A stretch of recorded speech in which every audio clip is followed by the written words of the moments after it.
right smack in the middle of our neighborhood.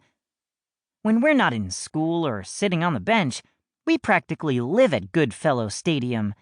It's got a domed roof that slides open and closed, so it can host pretty much any kind of sport in any kind of weather. Goodfellow Stadium is really ancient, probably dating back to the early 1980s. My dad calls it a storied venue, which means it smells like moldy hot dogs, and it's practically a rule that you get all teary-eyed and kiss the bleacher seats when you walk through the gates. On our first day of school detour, my friends and I went to the stadium to visit a friend and to watch the Goodfellow Goons practice for the upcoming NFL season. The Goons are a doormat football team, which means they hardly ever win games. But we don't care. The players are so friendly, they often will give you their used mouthguards, smelly socks, and other valuable collector's items. Wow! Athletic tape with leg hairs attached!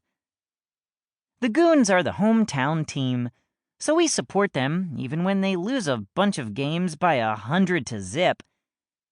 The morning practice was open to fans who wanted to watch the Goons bumble their way through football drills, but it cost $5 to get in.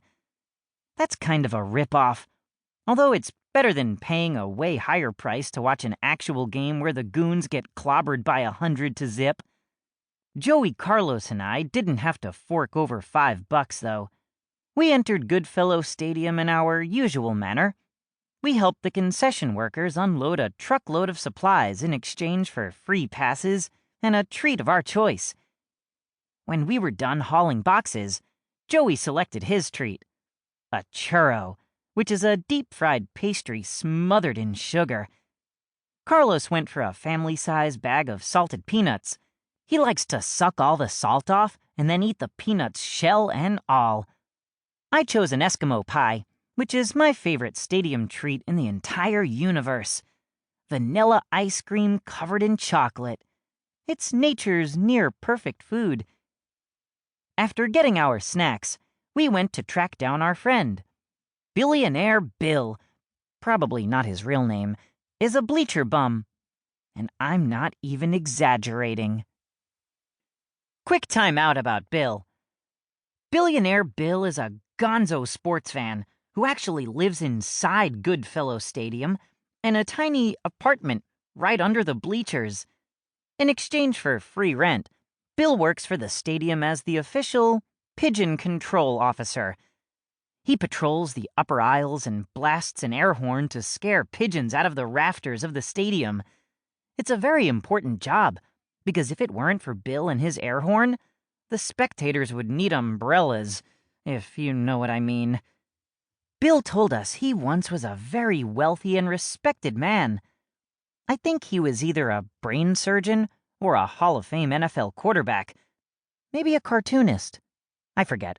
Anyway, Bill chucked the good life and now he hangs out in Goodfellow Stadium all the time. Bill likes to give Joey, Carlos, and me valuable advice about everything, although sometimes his wisdom seems a little backward. Here's one of those nuggets that I wonder about. If a girl kicks you in the shin, it means she likes you. Bill loves being a bleacher bum because he's out of the rat race and in total control of his life. Next to my mom and dad, Billionaire Bill is pretty much my favorite adult role model in the entire universe. When we found Bill that day, he was in his tiny apartment beneath the bleachers.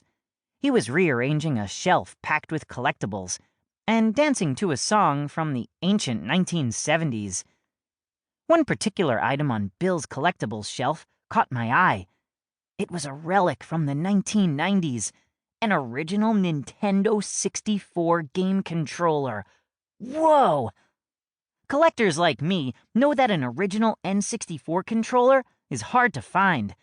When newer models came out, the old controllers usually were tossed in the trash and buried in landfills under tons of dirt, never to be seen again. Bill's N64 controller was a survivor, although it was sort of beat up, as if someone had been gaming with it day and night for 25 years. The buttons